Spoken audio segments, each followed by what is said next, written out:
Hello, it's me. Darling, girl, let's talk for good vibes. Kung hanggang kailan po yan, dito lang po Ibig kami. sabihin, pag nagpatol po si Kara, nasa likod ka na. Grabe ka po. Hindi ko Hindi, po joke lang. naisip yan. Hindi, joke lang. Hindi po sa pagtapos ng salita, hindi ko po naisip yan. Mga Hindi ko ano namin na yun? naisip yan. Mm-mm. Kasi Grabe. ano po, malaking bagay po baga ang naitulong sa bawat pamilya po baga. Mm-mm. Ay ako po pati kuya, nagprangka din po ako. Kung may gusto po akong sabihin, sabihin ko na lang bakit makadating ka pa sa tulpo po. Oh, galing. Mas okay pa yun, di ba, Nay? Hello mga katandims, Kalingap ka Jomcar, kumusta na kayo? So bago tayo mag-reaction, i-shoutout mo natin si Kuya Val, si Ate Edna, si Kalingap Rab, at ang Jomcar, shoutout, at i-shoutout natin ang mga kasamahan natin ng mga reactors, siyempre ang Karaba, shoutout, at sa inyong mga supporters, mga silent viewers, marathoners, shoutout, at sa part 106, malapit na po mag-millions. So 2,000 na lang po, tuloy-tuloy ang pagmamarathon dahil bukas mayroon na tayong million views na naman. So meron na tayong mga 67, 66 episode na ata to, no, pag makamillion tayo. At ito rin, no, si Iking, sabi niya, pinag-pray niya na mamatay daw ang mga reactors. Iwan ko napanood niyo, pero yan, napanood niyo sa live ni July, nasabi ni Iking na sana mamatay ang mga reactors. Lahat na ba reactors? So para sa akin, hindi siguro ako kasali dyan. Kasi, alam mo natin, hindi natin siya kino-content. May mga content tayo, pero limitasyon ng ating mga sinasabi. Pero yung nagpre-pray ka ng mga ganyan na mamatay si ganito, mga ganito, hindi po yan sinasagot ng Panginoon. No? Kahit i-pray mo araw-araw, minuto-minuto, isang tao na sana mamatay, hindi po yan. Dahil gawain niya ng bad spirit, gawain niya ng devil ang ganyan. Ipinag-pray mo yung taon sa kaligtasan, kabutihan, yan ang gusto ng Panginoon. Pray mo na may masamang mangyari, hindi po yan sinasagot. Minsan may nawawala dahil panahon na niya. Okay po? So hindi po yan natin reaction na. Re-reaction na natin itong ating, dito mo, no? Wow, si Amber, kung napansin niyo, malaki na siya. Magdadalaga na. So si Amber, anong grade na to si Amber? Grade 3? No? Grade 3 ba? Grade 4? Kung nakita po ninyo na parang malapit na, siguro 2 years from now, dalaga na yan. 2 to 3 years from now, dalaga na yan. Kasi the way siya kumilos, ngumiti, talagang dalaga na si Amber. Ayan po, magpapakita tayo ng picture lang, ipatong lang natin habang nakatabi kay Rap. Di ba po? Ang cute nga po ni Amber. At dito na si Amber, mga kapatid, ay baka sa dait na daw papasok. Doon na sila mag-aaral para kasama ang ate nila. So, ayan po, no? I don't know, kasi parang may narinig din ako na si Carla ay mag-aaral. Saan yun? Saka natin yung reactionan. Parang nasagap na lang din na balita. Pero siyempre, college pa rin si Carla. So, sana diyan, titirahan na ni Carla ang kanyang bahay dahil malapit nang matapos. Yan po, nga, si Carla is, sabi nga ng mama niya, malaki ang itutulong. Kahit dahil si Carla is, mayroon na siyang, di ba, may YouTube na siya, hawak-hawak na YouTube niya ngayon. May Velvet pa siya, nagla-live. So, siyempre, may percentage siya doon. Tapos, may pa siya, bus nga, Prada ka bus. At siyempre, pera nila, yun, hati sila ni Ganang Amy. So, meaning, may income si Carla. Tapos, may mga sponsor pa na nagpapalipad. So, grateful si Nanay Cynthia dahil ito si Carla is, malayo nang nararating, nakakatulong sa magulang. At yung tatay ni Carla is tuloy pa rin yung pangingisda. At dito nga sabi ni Rab, ano ba ang maipapayo mo sa dalawa? No? Kasi alam natin na yung marami ng issue sa Kalingap. At itong umalis, kung naalala po natin, itong iking nila is para bang ito rin kain, na para ba sa mga live nila is parang minsan sabi nila meron silang papasabugin sa Jomcar, may papasabugin na laki, hanggang ngayon wala naman. Kaya yun, alam natin, ano bang papasabugin na? Alam na naman natin yan. Hanggang hindi pa nila pinapasabog dahil alam nila na alam natin, di ba? Alam natin lahat. So I'm sure kayo rin alam ninyo. So ito nga sabi ni Cynthia na may mga isip na yan. So parang ayaw na niya mag-advise ng mga about sa kanilang relationship kasi may isip na sila. Alam, malalaki na, di ba? Pero gusto ko marinig kay Cynthia yung sabi niya na sana magmahalang kayo lagi, hanggang dulo kayo na hanggang makasal, wala, kasi siyempre normal po yan na sa magulang, hindi ganyan ang wish niya. Pero itong wish niya na sabi niya sana magsasama, huwag magbago No, ganun pa rin. Kung ano yung pinapakita nila sa atin ng mga supporters, sa kanilang dalawa, sana wag daw magbago. Ganun pa rin. So, tama naman yung advice ni Cynthia sa kanila.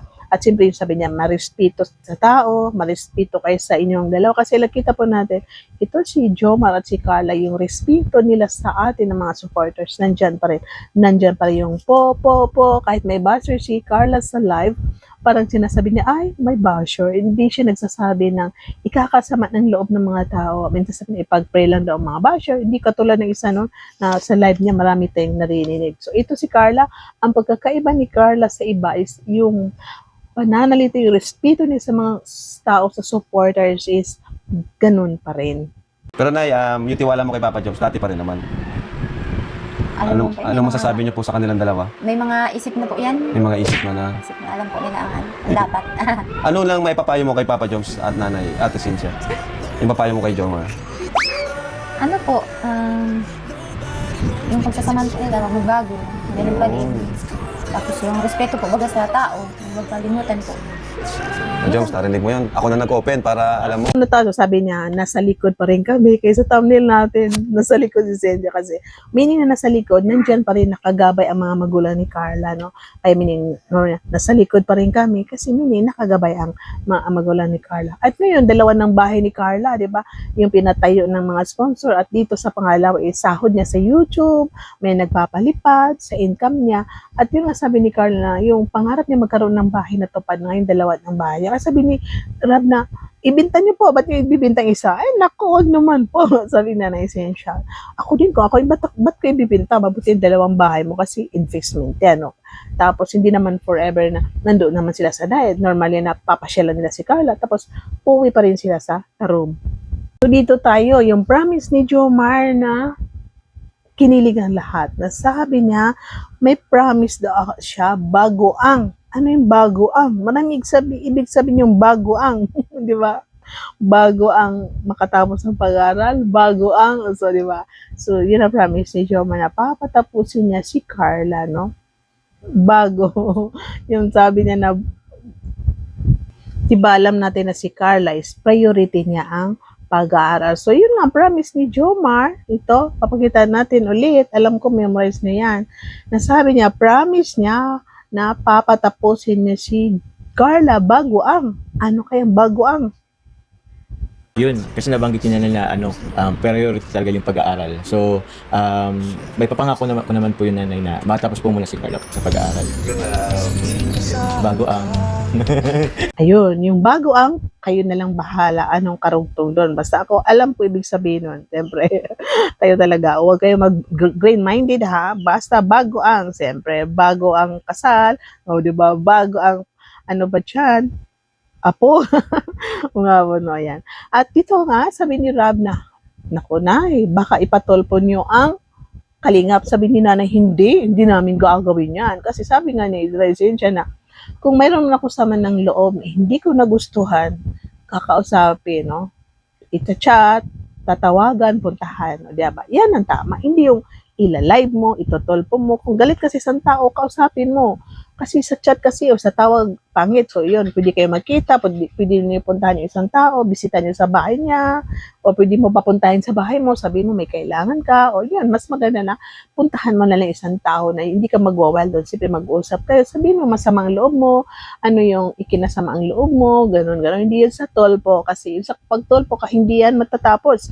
Mapapahiya kayo, tapos, ano pang mangyari? Hindi agad-agad matatapos. Hanggang ngayon, no? May part 1, part 2.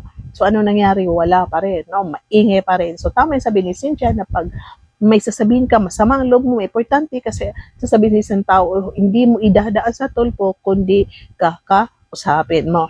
Dito nga sabi rin ni Cynthia na, hindi doon niya, di ba, alam niyo nangyari sa part 106, hindi daw napanood ni Cynthia kasi wala daw silang internet kasi sabi ni Jomar na, wag mo nalang panoorin. Ewan kasi sabi kasi na iba na AI. Pero para sa akin, hindi AI yun. At isa pa, wala namang malis doon kasi siyempre, normal yun na magtititigan, ganun ang mangyari, mga hindi inasahan. Pero alam pa natin, ang vlog na yun is wala namang pangit doon. No? So, yan po.